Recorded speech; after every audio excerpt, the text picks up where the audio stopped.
제39기 장년 형성 훈련이 지난 주일에 개강되었습니다. 저는 이번 학기에도 신약의 파노라마와 구약의 파노라마를 강의를 하고 있습니다. 이미 아시는 분은 아시겠지만 사실 제가 팬데믹 기간 가운데 이 신약 파노라마, 구약 파노라마 강의를 열심히 녹화를 해 두었습니다. 사실 당시로서는 제가 이런 표현을 써도 되는지 모르겠지만 뼈를 깎는 심정을 가지고 제가 녹화를 진행을 했습니다. 왜냐하면 화면을 보고 혼자 이렇게 강의를 하는 것이 쉬운 일이 아니더라고요. 그래서 말실수가 있고 그럼 또 다시 하고 또 다시 하고 또 나중에 편집하고 또 편집하고 해서 이제 한 편의 완성본을 매주마다 성도들과 나눴던 기억이 있고요. 그러고 나서 지금 이번 학기에도 이제 예전에 편집했던 것들을 이제 한 편씩 나누고 있습니다. 당시로서는 너무나 힘들고 어려운 과정이었지만 그러나 매주마다 이제 하나씩 하나님의 말씀을 나누는 것을 이제 성도님들이 듣고 나서 받은 은혜들, 도전받았던 것, 깨달은 것들을 이제 카톡방을 통해서 나눠주시는데 저 자신도 참 도전이 되고 은혜가 되고 맞아 이런 내용으로 나눴었지, 맞아 이런 부분이 참 너무 좋았던 것 같아 하면서 저도 되새김질하는 시간을 갖고 있습니다. 특별히 창세기를 공부하면서 많은 분들이 참 신기해하는 부분 중에 하나가 무엇이냐면요, 창세기 37장부터 50장까지는 야곱의 11번째 아들인 사실은 요셉의 이야기처럼 들려집니다. 그러니까 요셉이 어린 시절을 어떻게 보냈는지, 그가 꿈을 꿨고 또 꿈을 자랑하니까 형들이 그를 시샘하잖아요, 미워하잖아요. 그리고 그를 미디안 상인에게 팔아버리게 됩니다.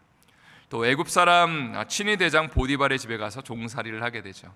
고생하다가 하나님의 은혜 가운데 그가 애굽의 총리 대신으로 또 하나님께서 사용하시게 됩니다.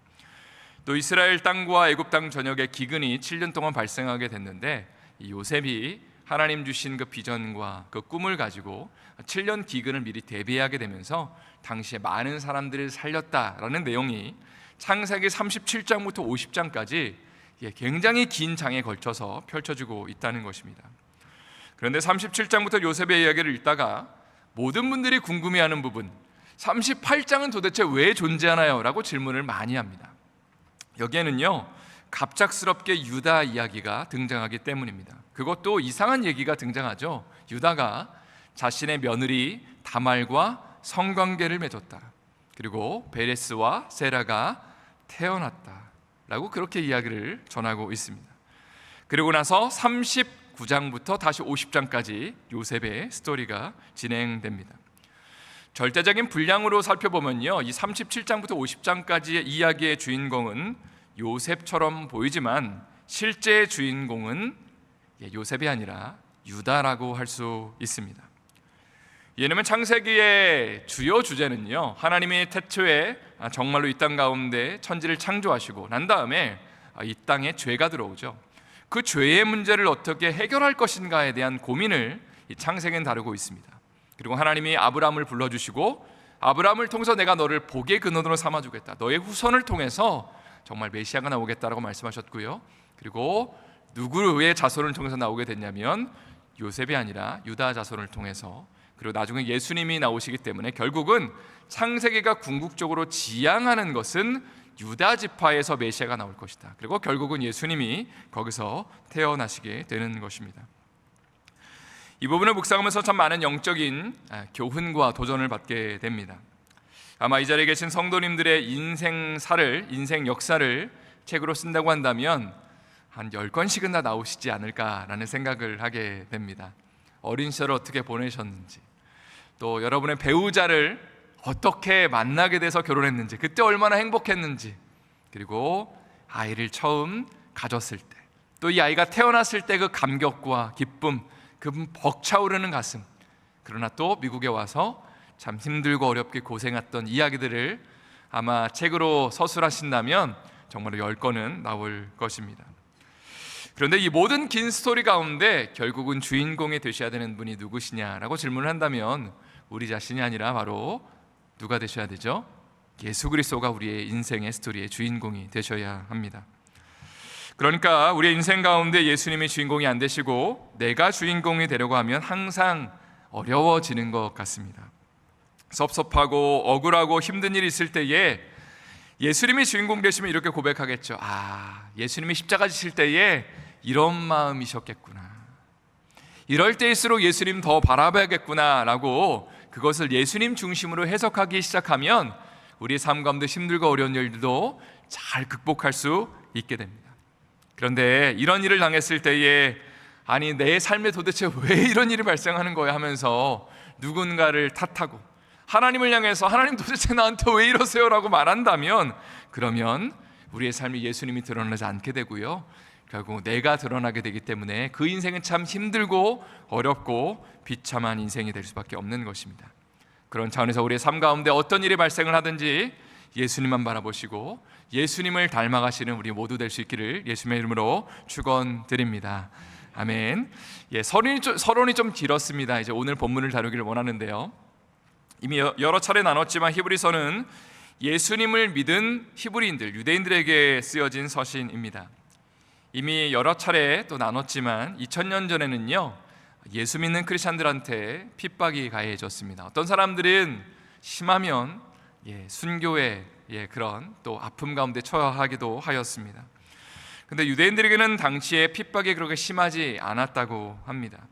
그러니까 복음을 받아들였던 유대인들이 가졌던 그 고민이 무엇이냐면, 유대교 믿을 때는 핍박을 안 당했는데 예수 믿으니까 왜 핍박당하지 하면서 이거 믿어야 되는지 고민을 하면서 예수님을 버리고 유대교로 돌아갈지를 심히 고민하면서 마음 가운데 갈등이 있었다는 것이죠.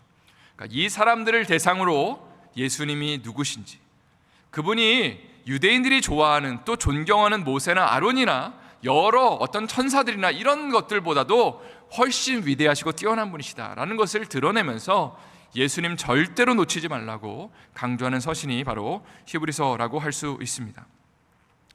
오늘 말씀의 제목은 특별히 율법의 주인공 되신 예수 그리스도입니다.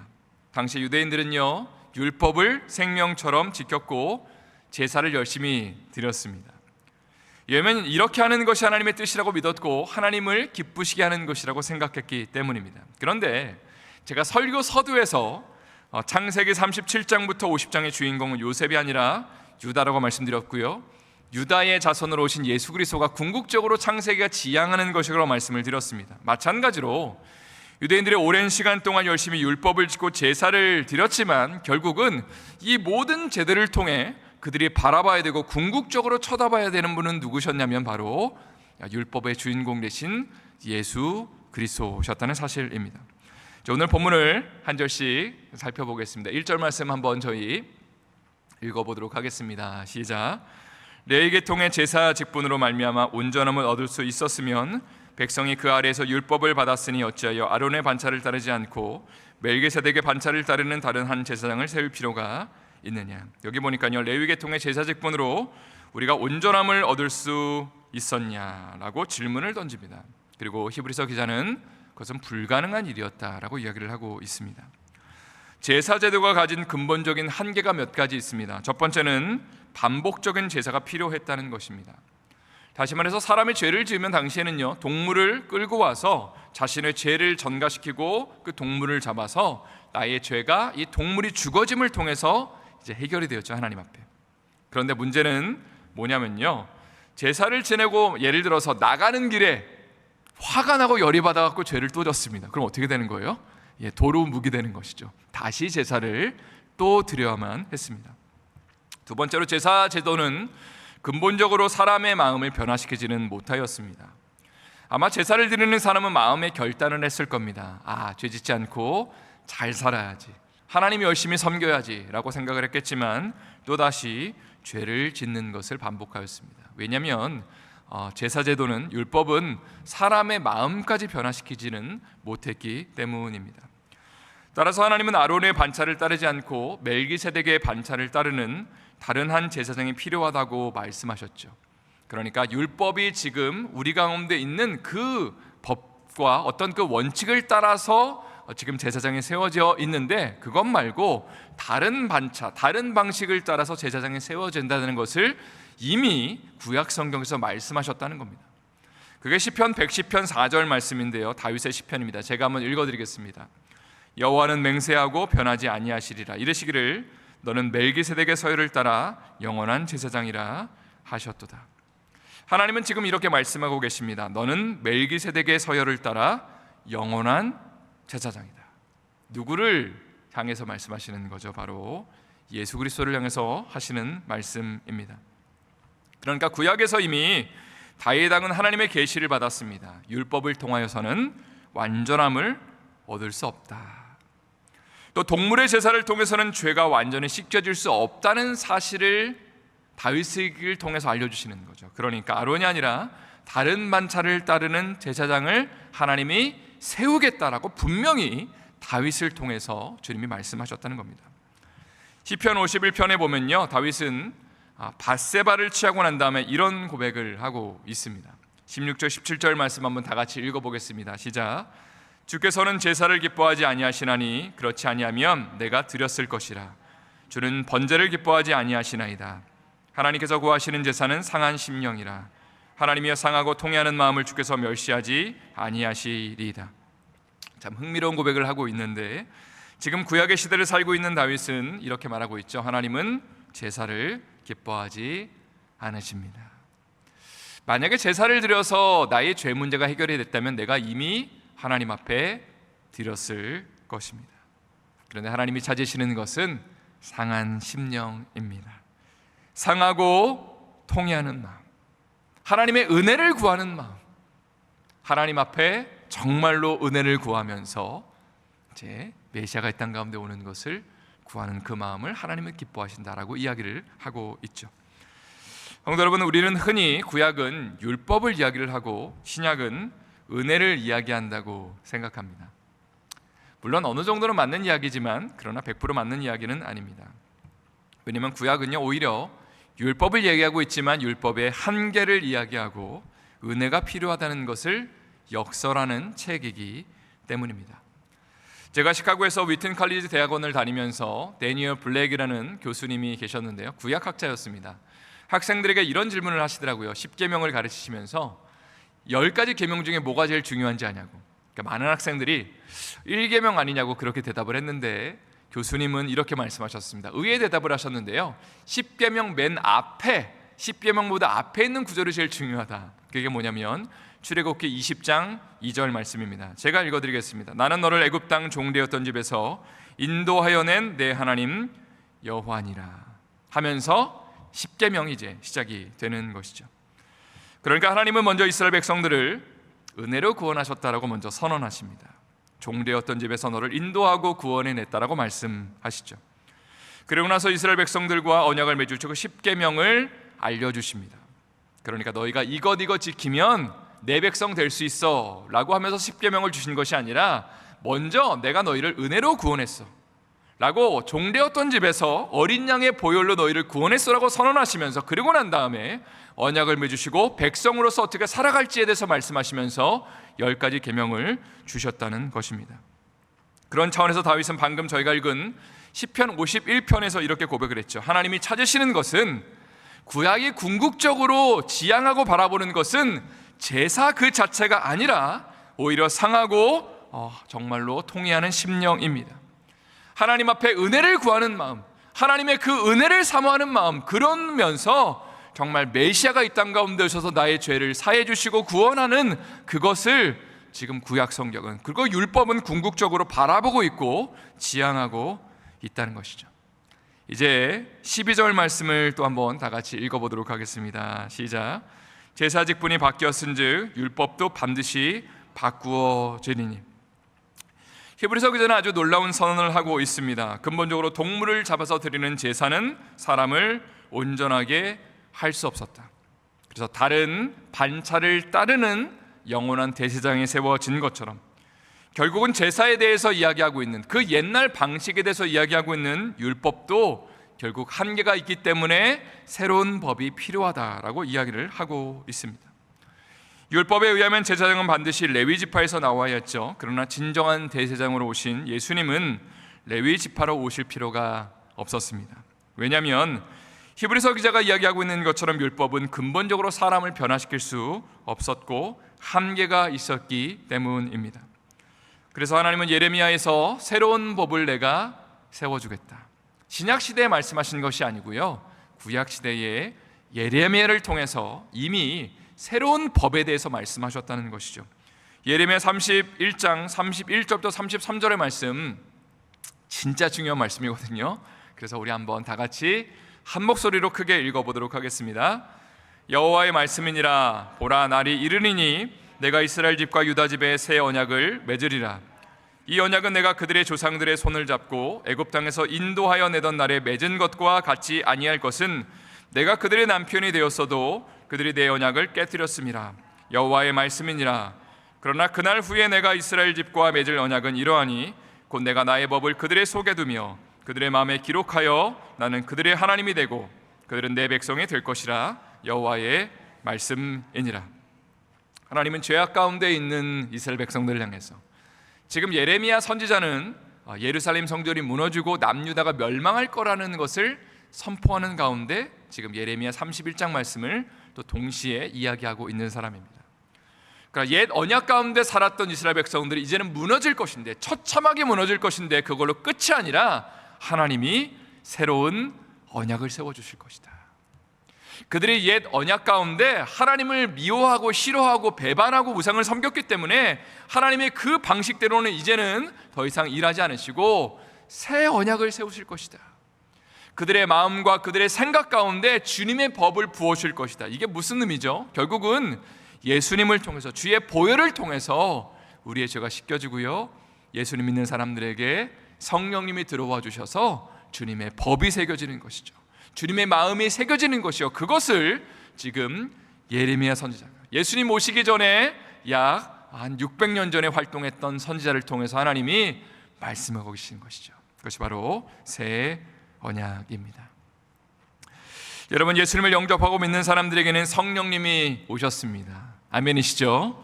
하나님의 거룩한 영이 우리의 연약하고 죄가 많은 삶의 자리로 들어오시는 겁니다. 한번 상상을 해보세요. 저는 오늘 말씀을 준비하는데요, 되게 가슴 벅차오르더라고요.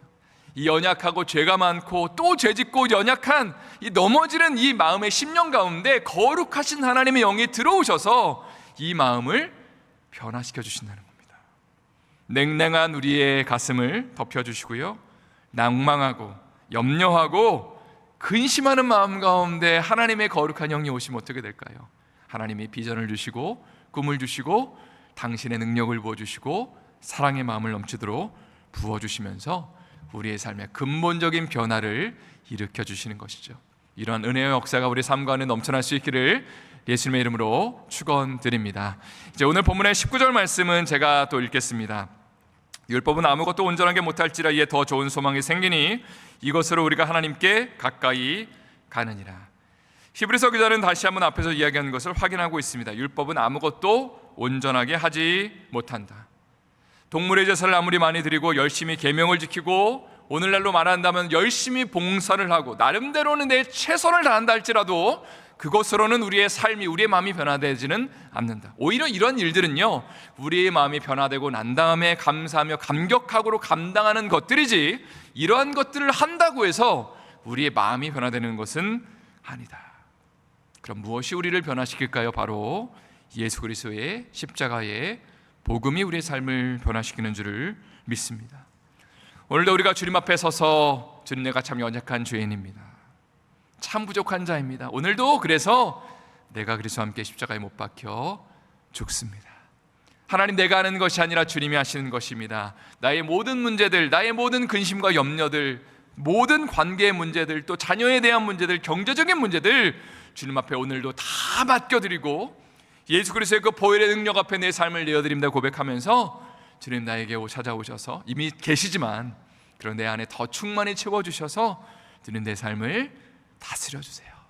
주님, 나와 동행해주세요. 주님, 나를 도와주세요. 하나님, 정말 내 삶에 은혜가 필요합니다. 내 힘으로는 못하는데 은혜가 필요해요. 주님, 역사해주세요라고 고백할 때에 주님, 우리의 삶을 바꿔주시고 우리의 삶 가운데 놀라운 변화를 일으켜주시는 줄을 믿습니다. 오늘 말씀을 마무리하면서 오늘 말씀의 제목을 다시 한번 읽어드리겠습니다. 율법의 주인공 되신 예수 그리스도. 성도 여러분, 성경을 열심히 읽으면서 궁극적으로 바라봐야 되는 분이 누구실까요? 또 매일매일 열심히 기도하면서 우리가 쳐다봐야 되는 분, 바라봐야 되는 분이 누구실까요? 특별히 우리의 삶의 여러 우여곡절 앞에서, 고난과 고민과 한숨 소리 앞에서 우리가 초점 맞춰야 되는 분이 누구일까요? 바로 우리의 왕되심의 주인 되시는 예수 그리스도이십니다. 오늘도 그분과 함께 동행하시고 예수님 바라보시면서 승리하는 우리의 삶이 되시기를 예수님의 이름으로 축원드립니다. 다시 한번 예수님의 이름으로 축원드립니다.